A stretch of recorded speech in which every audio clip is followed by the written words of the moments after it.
My name is Sierra Thompson, and I was 34 years old when my sister looked me in the eye and told me to find somewhere else to die.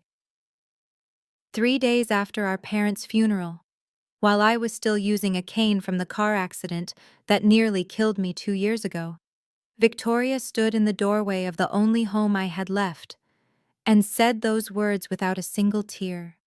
She had brought moving boxes, she had brought her husband, and she had brought a cruelty I never knew lived inside her. Our parents had just been buried. The flowers on their graves hadn't even wilted yet, and my sister, my own blood, was throwing me out of the house where I'd spent the last 2 years recovering, healing, and caring for the very people she barely visited. She thought I had nothing. She thought I was useless. She thought wrong.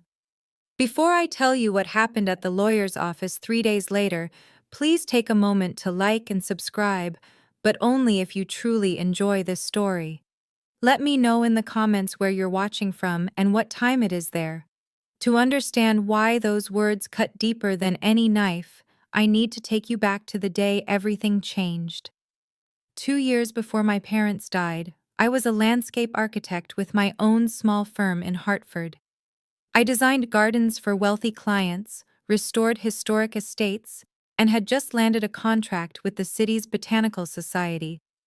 Life was good. Life made sense. Then a drunk driver ran a red light. I don't remember the impact. I only remember waking up in a hospital room with metal rods in my spine and doctors explaining that I might never walk again. The surgery took 11 hours. The recovery would take years. My apartment had stairs I couldn't climb. My office had projects I couldn't manage. My savings had limits that medical bills didn't respect. So when my parents offered their guest room on the first floor, I said yes. I moved back into the house where I grew up, into the bedroom that still had my high school track trophies on the shelf. For 18 months, I used a wheelchair. I learned to navigate door frames and bathroom tiles and the particular humiliation of needing help with things I'd done alone since childhood. My mother read to me on bad days. My father built a ramp for the back porch so I could sit in the garden. Victoria called once a month, sometimes less. She never asked about my physical therapy. She never asked how I was managing. The few times she did call, if I answered the phone, her response was always the same. "Oh, you're still there. Put Mom on." Still there, like I was a stain that wouldn't wash out. What Victoria didn't know, what she never bothered to ask, was that 4 months before our parents died, I had started walking again. First with a walker, then with a cane. I was healing. I was getting stronger. But to her, I would always be the useless one. The Christmas before my parents died, Victoria came home with her perfect family in tow. Derek wore a cashmere coat that cost more than my monthly medical bills. Their 2 kids, Emma and Jack, ran through the house like they owned it. Victoria directed everyone like a stage manager, rearranging the furniture, critiquing my mother's table settings, reminding us all how things should be done. I spent 3 days preparing her children's favorite meals: homemade mac and cheese for Jack, chocolate chip pancakes for Emma. I did it standing at the counter with my cane propped against the stove, my back screaming after 20 minutes, because I wanted to contribute. I wanted to be useful. On Christmas morning, everyone gathered in the living room for the annual family photo. My father set up the tripod. My mother adjusted the ornaments on the tree. The kids fought over who got to stand in front. Victoria looked at me and smiled, but it wasn't a warm smile. "Sierra, maybe you should sit this one out. We want a nice photo for the Christmas card." The room went quiet. My mother opened her mouth, then closed it. My father stared at the camera like he hadn't heard. "It's just," Victoria shrugged, "the wheelchair doesn't really fit the aesthetic, you know?" I wasn't even in the wheelchair anymore. I was standing, with a cane. But I didn't argue. I had learned that arguing with Victoria only gave her ammunition. So I smiled, nodded, and walked into the kitchen. Through the window, I watched my family pose without me. I heard the shutter click. Once, twice, 3 times. I didn't know then that my father had watched the whole thing, and I didn't know what he did the very next morning. My parents died on a Tuesday in March. They were flying to California for an old college friend's wedding. A private charter, 6 passengers, clear skies. The plane went down somewhere over Nevada. They said it was mechanical failure. They said it was quick. I was in the garden when the call came, pruning the roses my mother had planted 15 years ago. The phone rang, and 30 seconds later, my entire world collapsed. Victoria flew in for the funeral. She handled everything, the arrangements, the flowers, the guest list. I was too numb to fight her on it. I sat in the front pew at the service and realized I didn't recognize half the people there. Victoria's friends, Victoria's contacts, people who had never met my parents but wanted to be seen paying respects. 3 days after we buried them, Victoria asked to speak with me privately. She found me in the living room, surrounded by sympathy cards I couldn't bring myself to open. She didn't sit down. She stood in the doorway with her arms crossed, Derek hovering behind her like a shadow. "I've spoken with the lawyer," she said. "Everything goes to me, the house, the accounts, everything." I looked up. "What lawyer?" "The lawyer?" She waved her hand dismissively. "Mom and Dad's estate attorney. He confirmed it." "Did he give you documents? A copy of the will?" Victoria's eye twitched, just slightly. "I don't need to show you anything. You have 2 weeks to find somewhere else to live." Something cold settled in my stomach. Victoria had said the lawyer. Not a name, not a firm, just the lawyer. My parents had used Harold Whitmore for over 20 years. If Victoria had actually spoken to him, she would have said his name. She was bluffing. That night, I sat alone in my parents' study and took inventory of my life. No job. I had closed my firm 18 months ago when the medical bills made it impossible to keep the lights on. No savings. What little I had went to co-pays, specialists, and the endless parade of prescriptions that kept my spine from seizing up. No income. Disability payments covered the basics, barely. And now, apparently no home. I looked around the room. My father's desk, worn smooth by 40 years of use. My mother's reading chair, the fabric faded where she always rested her head. The window that looked out over the garden we had built together, her planting, me designing, both of us dreaming about what it could become. This house wasn't just 4 walls and a roof. This was where I took my first steps, where I learned to ride a bike in the driveway, where my mother taught me to cook and my father taught me to argue. Every room held a memory. Every corner held a piece of my parents. If I walked away now, I wouldn't just lose a house. I would lose them all over again. And worse, I would be proving Victoria right. I would be accepting that I was useless, that I didn't deserve to be here, that I was worth nothing. I couldn't accept that. I wouldn't. I started opening drawers, looking for something, anything, a clue that Victoria was wrong. In the bottom drawer of my father's desk, beneath old tax returns and faded photographs, I found a business card. Harold Whitmore, estate attorney. I turned it over. On the back, in my father's careful handwriting, were 6 words. Call him. He knows everything. My father never wrote notes. Never. So why this one? 3 days later, Victoria came back. I was in the living room, practicing my walking without the cane. The physical therapist said I was ready to try. I wanted to prove I could do something on my own. The front door slammed open. Victoria walked in carrying cardboard boxes, Derek trailing behind with more. She dropped them at my feet, the hollow thud echoing through the room. "Pack your things," she said. "You have until Friday." "Victoria, I need more time. I'm still..." "Still what? Still pretending to be sick?" "I was in a car accident. You know that. 2 years ago." She kicked one of the boxes toward me. "You've milked it long enough." Derek shifted uncomfortably. "Honey, maybe we should..." "Stay out of this, Derek." Behind me, I heard Rose, the nurse who had cared for my parents in their final months, come in from the kitchen. She stopped in the doorway, her eyes wide. Beside her stood Maggie, our neighbor of 40 years, who had come to drop off a casserole.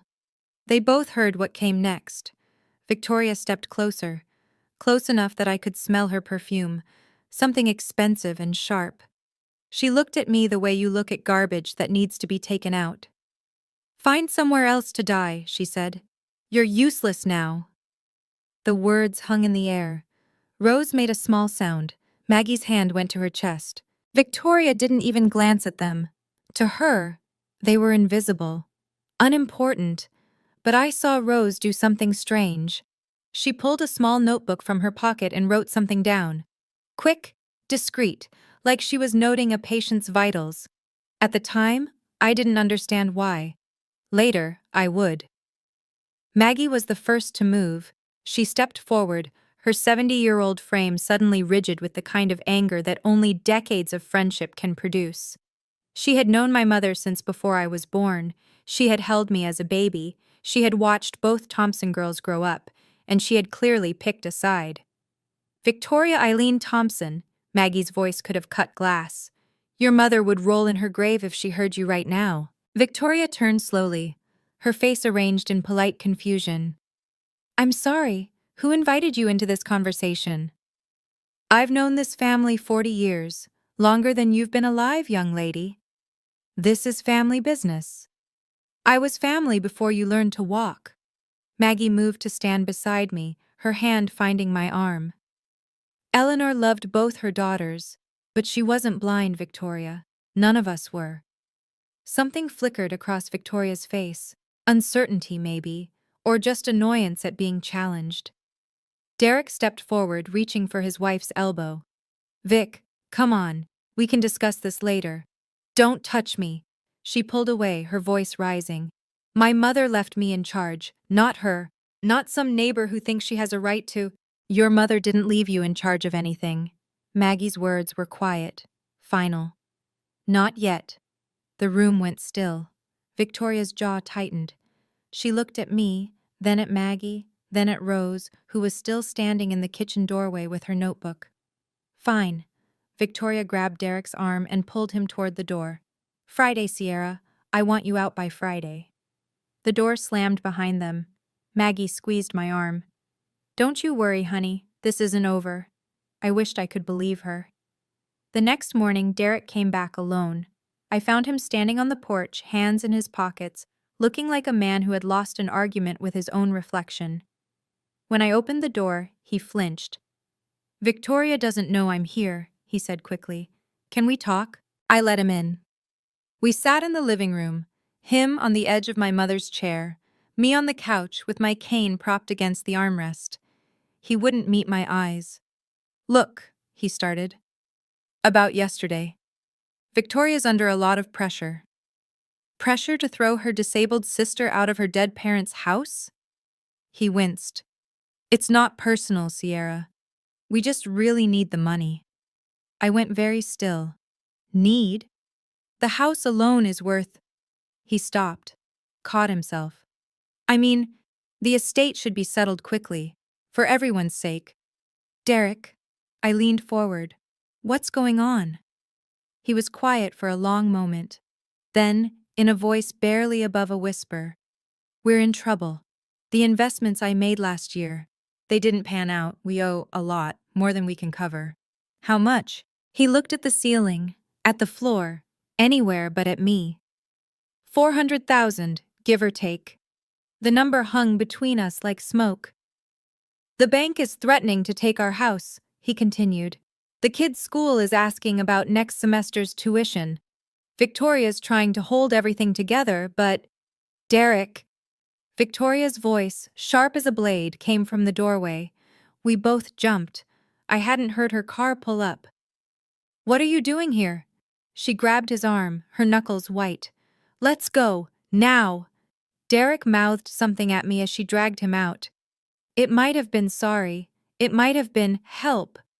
I know what some of you might be thinking right now. Why didn't you fight back, Sierra? Why didn't you say something? I asked myself the same question. But here's what I've learned. Sometimes the best response isn't a response at all. If you've ever been in a situation where someone underestimated you, type I know in the comments. And if you're curious what happened at the lawyer's office 3 days later, keep watching. Now, back to the story. That evening, I found the business card again. Harold Whitmore, estate attorney.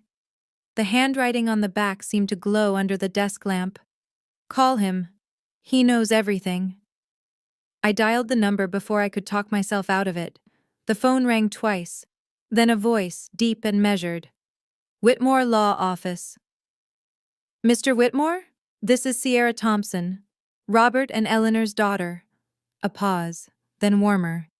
Miss Thompson, I've been waiting for your call. Something in his tone made me grip the phone tighter. You have? Your father told me you would reach out. He was quite confident about it, actually. Papers rustled in the background. I understand your sister has been making claims about the estate. She says everything goes to her. She says you confirmed it. A dry laugh. I haven't spoken to Victoria since your parents' anniversary party 3 years ago. She certainly hasn't contacted my office. The relief that flooded through me was almost dizzying. So she's lying. I wouldn't presume to characterize your sister's statements. What I can tell you is that your parents were very specific about their wishes. He paused. Very specific, Miss Thompson. What does that mean? That. It means I'd like you to come to my office before the official reading. There are aspects of the will that require context. Another pause, longer this time. Things that no one else knows. Not even your sister. I wrote down the appointment time with shaking hands. Miss Thompson? His voice softened. Your father changed his will 6 months ago. Right after Christmas. He told me he finally saw things clearly. The Christmas photo. The one I wasn't in. He had been watching after all.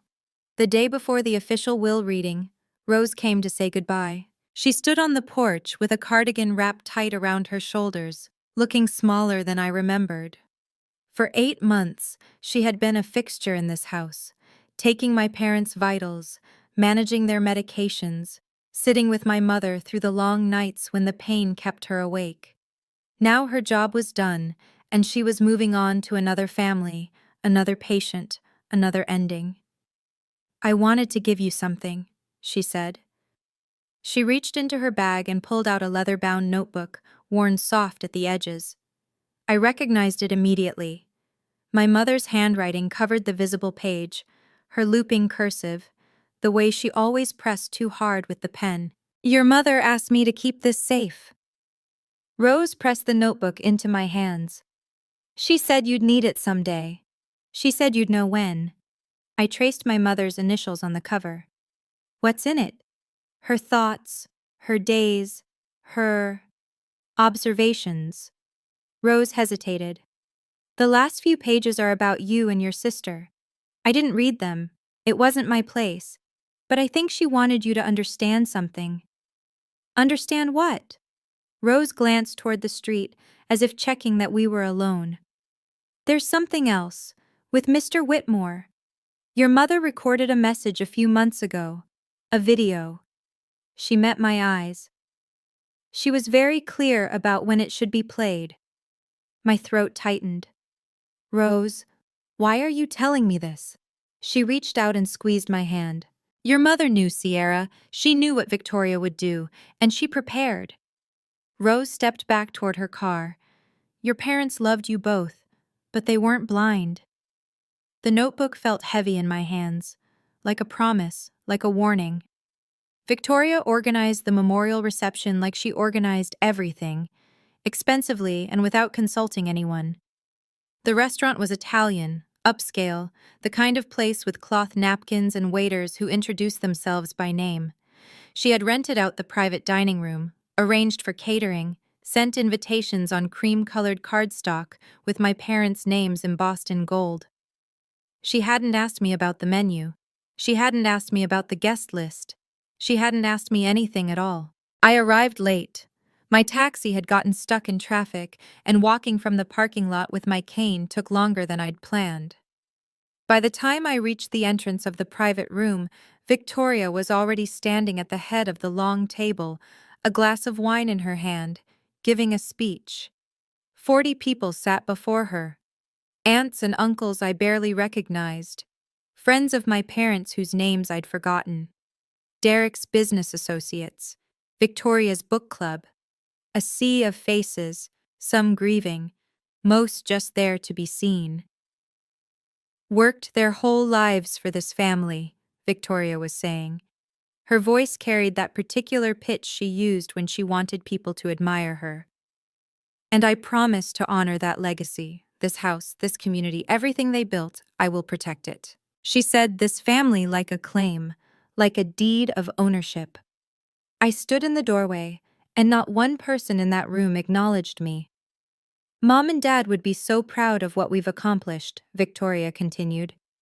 The Thompson name will endure. I'll make sure of it. I gripped my cane until my knuckles went white. She hadn't mentioned me once. Not once. It was as if I had already been erased from the family she was so determined to protect. Someone in the crowd noticed me standing there. A murmur rippled through the room. Heads turned. Victoria's speech faltered for just a moment before she recovered with a practiced smile. Sierra, you made it. The way she said it, like my presence was a mild surprise, an afterthought, made my skin crawl. I made my way toward an empty seat near the back, my cane tapping against the polished floor in the silence. Victoria! It was Aunt Dorothy, my father's older sister, speaking from the middle of the table. What about Sierra? Where will she live now? The question hung in the air. 40 pairs of eyes shifted between us. Victoria's smile didn't waver. Sierra has her own plans. She's transitioning. Transitioning to where? Dorothy pressed.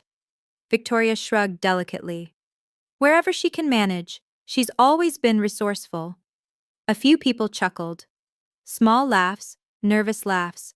The kind people make when they're not sure what else to do. But they laughed. I stood there with my cane, feeling the weight of every gaze. Some people looked at me with pity, some with judgment. Most just looked away, uncomfortable, eager to return to their wine and small talk. Victoria glided past me on her way to greet someone at another table. As she passed, she leaned in close. I told you to stay home, she whispered. You're embarrassing yourself. I didn't respond.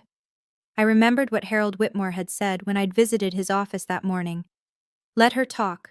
The more she says now, the louder the silence will be later. So I found my seat. I folded my hands in my lap, and I waited. Victoria had no idea what was coming. Maggie arrived 20 minutes later, wearing black and carrying a look that could curdle milk. She scanned the room until she found me, alone at my corner table, pushing food around my plate without eating. Then her gaze shifted to Victoria, who was holding court near the bar, laughing at something Derek had said. Maggie's jaw tightened. She walked straight toward me. Is it true? She asked, sitting down. What Dorothy just told me, did Victoria really say you're transitioning? I nodded. Maggie stood back up. Before I could stop her, she raised her voice loud enough to cut through every conversation in the room. Eleanor and Robert would be ashamed if they could see this. The room went silent. Victoria turned, her wine glass frozen halfway to her lips. Excuse me? Victoria's voice was ice. You heard me. Maggie didn't flinch. This girl, she pointed at me, took care of your parents every single day while you were too busy to visit. She bathed them, she fed them, she held your mother's hand when she was scared. Maggie's voice cracked, but she kept going. What did you do, Victoria? Send flowers? Someone gasped. Derek stepped forward, reaching for Victoria's arm, but she shook him off. You have no right. I have every right. I was Eleanor's best friend for 40 years. Maggie moved to stand beside me, her hand on my shoulder. And I know exactly what kind of daughter you've been. The silence was absolute. Someone coughed. A fork clinked against a plate. Victoria's face had gone red, then white. For the first time, I saw something crack in her composure, something uncertain. Maggie leaned down and whispered in my ear. I talked to Harold this morning. He told me what's coming. Just wait, honey. Just wait. 3 days later, I walked into Harold Whitmore's office on the 12th floor of the Hartford Financial Building. The receptionist directed me to a conference room at the end of the hall, all dark wood and leather chairs, floor-to-ceiling windows that looked out over the city. The kind of room where important things happened. Victoria was already there. She sat at the head of the table like she owned it, her Hermes bag positioned just so, her posture perfect. Derek sat beside her, scrolling through his phone with the desperate energy of a man who wanted to be anywhere else. I took a seat across from them. My cane leaned against the chair. Victoria didn't look at me. Harold Whitmore entered with a leather briefcase and a court reporter trailing behind him. He was older than I remembered, silver-haired, distinguished, with the kind of calm that comes from decades of delivering life-changing news to people who weren't ready to hear it. "Thank you all for coming," he said, settling into his chair. "Before we begin the formal reading, I need to verify a few things." He opened a manila folder and looked at Victoria. "Mrs. Hartley, have you ever seen the complete will your parents filed with my office?" Victoria straightened. "I've seen the will, yes. It was in my mother's nightstand." "The document in the nightstand." Harold nodded slowly. "Can you describe it?" 4 pages, standard legal language. Everything left to me as the eldest daughter. Harold removed his glasses and cleaned them with a cloth. The gesture was unhurried, almost theatrical. "Mrs. Hartley," he said quietly, "have you ever seen the complete will, or just the summary your mother kept as a reference copy?" Victoria's hand tightened on her bag. For the first time, her smile disappeared. "What are you talking about?" Victoria's voice had an edge now. "A summary? That was the will." Harold opened his briefcase and withdrew a thick document bound in blue legal backing. He placed it on the table between us. "This is your parents' last will and testament. 32 pages. Executed 6 months ago in this office. Witnessed by 2 of my associates. Notarized and filed with the probate court." Victoria leaned forward. "That's impossible. I saw the will. It was dated 5 years ago. It said, 'What you saw, Mrs. Hartley, was a preliminary draft. Your parents kept it in their nightstand as a reference, but they updated their estate plan significantly before their passing.'" Harold tapped the document. "This is the legal version, the only version that matters." Derek's phone clattered to the table. He didn't pick it up. "This is fraud." Victoria stood, her chair scraping against the hardwood. "You're helping her commit fraud. She probably forged—" "Mrs. Hartley." Harold's voice didn't rise, but it hardened. "I have been your family's attorney for 22 years. I drafted your parents' first will when you were 15 years old. I do not commit fraud, and I don't appreciate the implication." Victoria opened her mouth, closed it. Her hands were shaking. "Sit down," Harold said. It wasn't a request. She sat. I watched my sister's face cycle through emotions, disbelief, anger, fear. When she finally looked at me, there was something new in her eyes, something that looked almost like panic. "They wouldn't do this," she whispered. "They wouldn't." Harold began turning pages. "Perhaps we should let your parents speak for themselves." The room felt smaller, the air felt thinner, and I realized that everything was about to change. Harold read slowly, deliberately, giving weight to every word.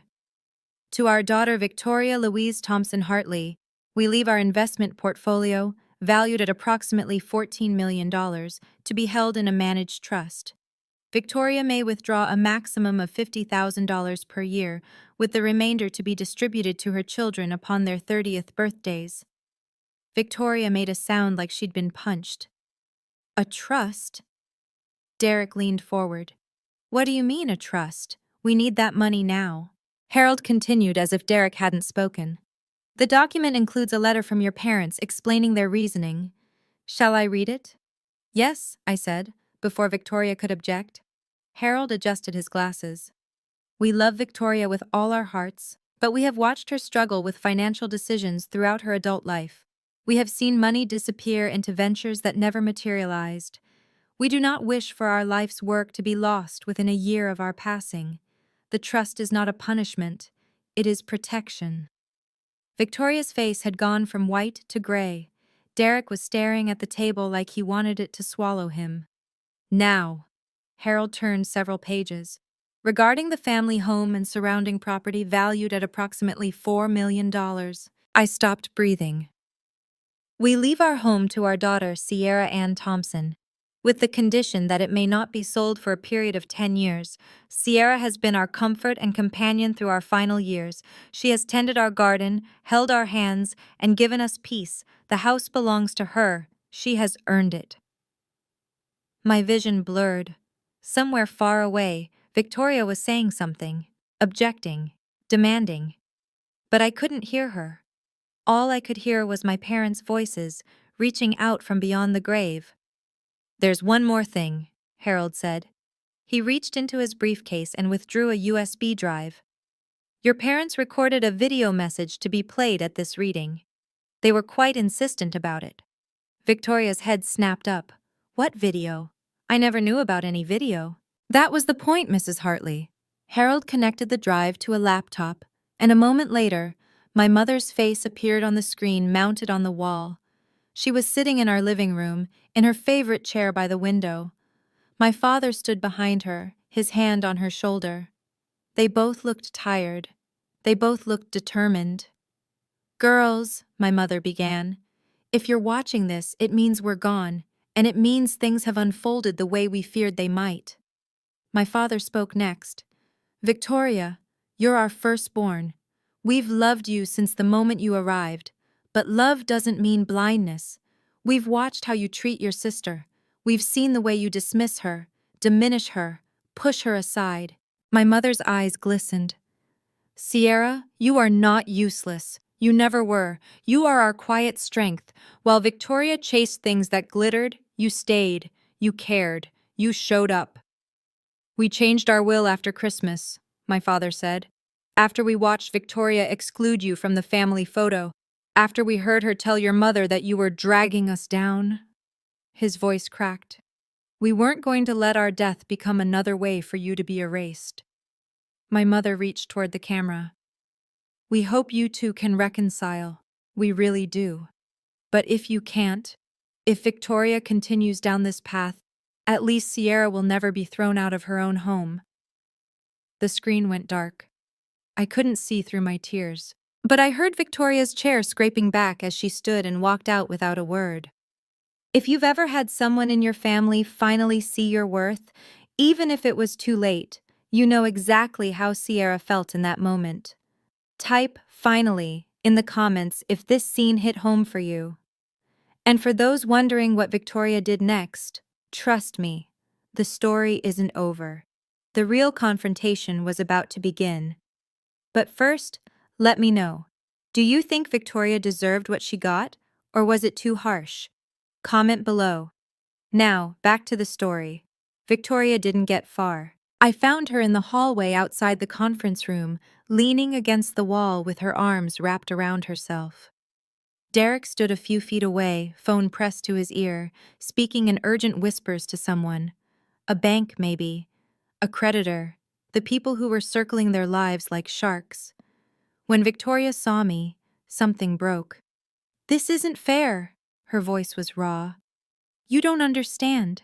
I have a family to support. I have responsibilities. You have a sister you told to find somewhere else to die." She flinched. "I didn't mean—" "Yes, you did." I kept my voice steady. "You meant every word.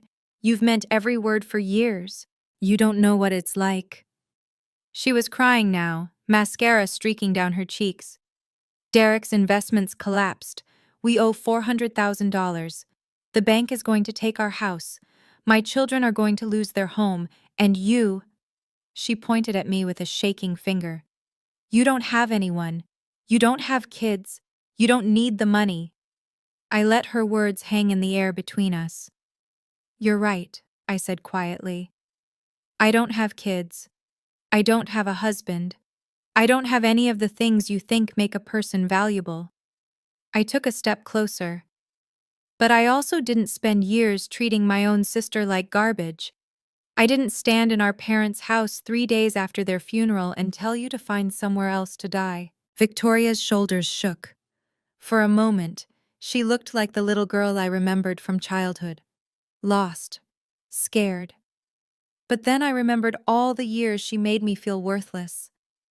And I remembered that compassion has limits. I could have destroyed her in that moment. I could have listed every cruel comment, every dismissive gesture, every time she made me feel like I didn't deserve to exist. I could have told her exactly what I thought of her perfect life, and her perfect image, and her perfect lies. But that's not who I am. That's not who my parents raised me to be. So instead, I leaned on my cane and spoke calmly. You told me to find somewhere else to die. I found somewhere. I paused. It's called home. Victoria's breath caught. I'm not going to gloat, Victoria. That's not who I am. But I am going to set a boundary. I met her eyes. You will never speak to me like that again. Ever. Not in private, not in public, not in front of your children. I am done being your punching bag. She stared at me like she was seeing me for the first time. I have a proposal, I continued. The trust gives you $50,000 a year. That's not nothing, but I know it won't solve your immediate problems. I took a breath. I'm willing to loan you what you need to pay off the bank. No interest. Reasonable terms. Enough to save your house and keep the kids in school. Victoria's mouth opened, closed. But there's one condition. I held up my hand. You apologize.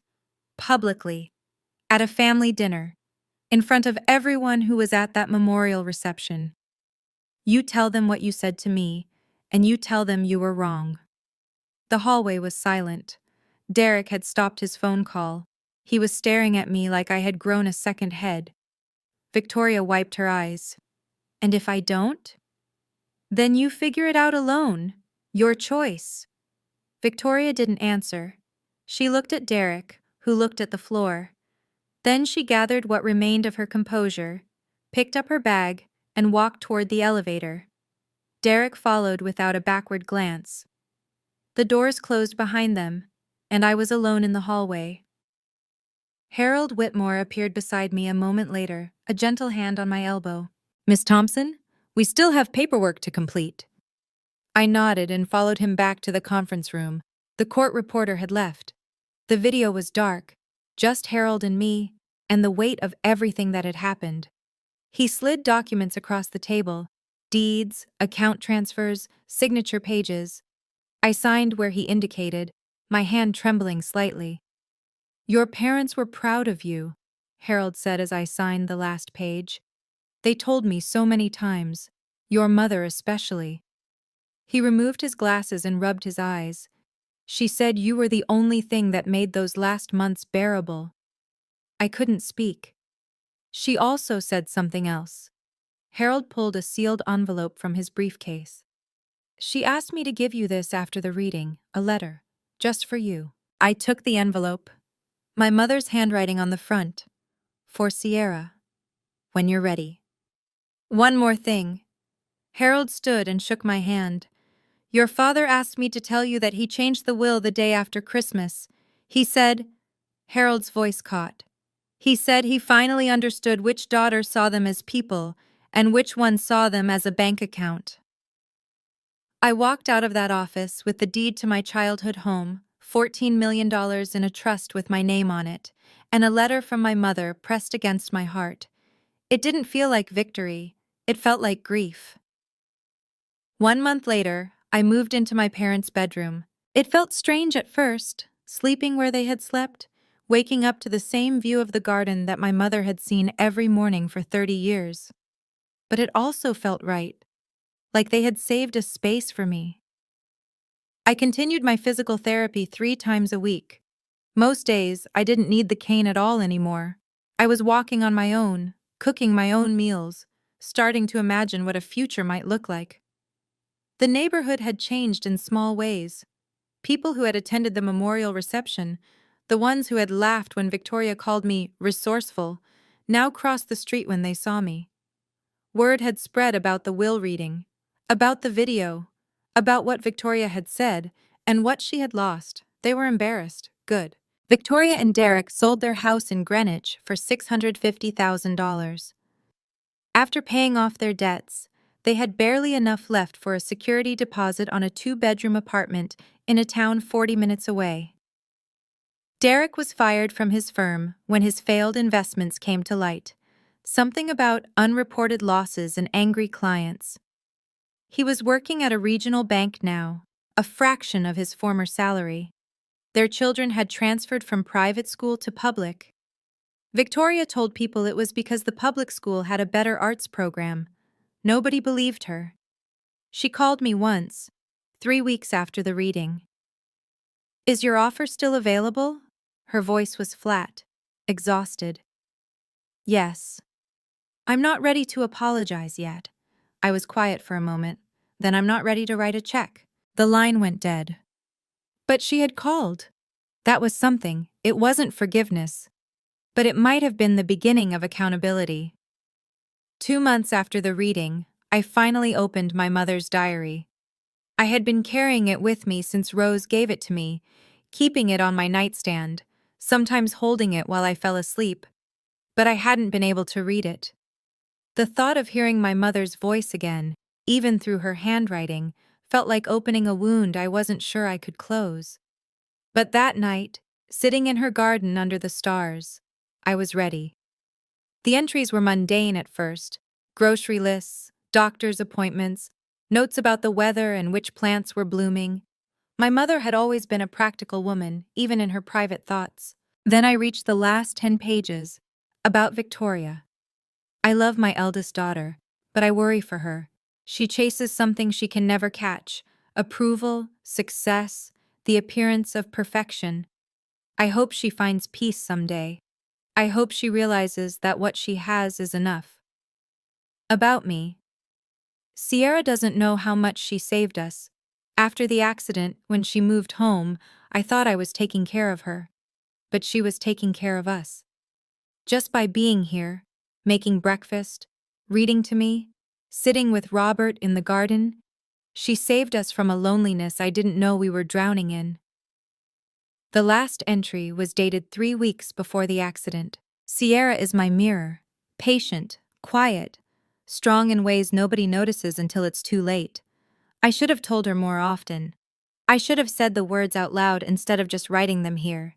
If you're reading this, Sierra, know this: you were never useless. You were everything. I closed the diary and looked up at the sky. The tears came, but they were different this time. They weren't grief. They were release. 6 months after my parents' death, I returned to work. Part-time at first, consulting for a landscape design firm in Hartford. Small projects, nothing too demanding. But it felt good to use my skills again, to see something beautiful grow from nothing. My first real project was the garden behind my parents' house. My mother had planted roses, hydrangeas, a small vegetable patch that had gone wild in the months since she'd been able to tend it. I redesigned the whole thing, kept her roses, added new pathways, built a small bench where I could sit and remember.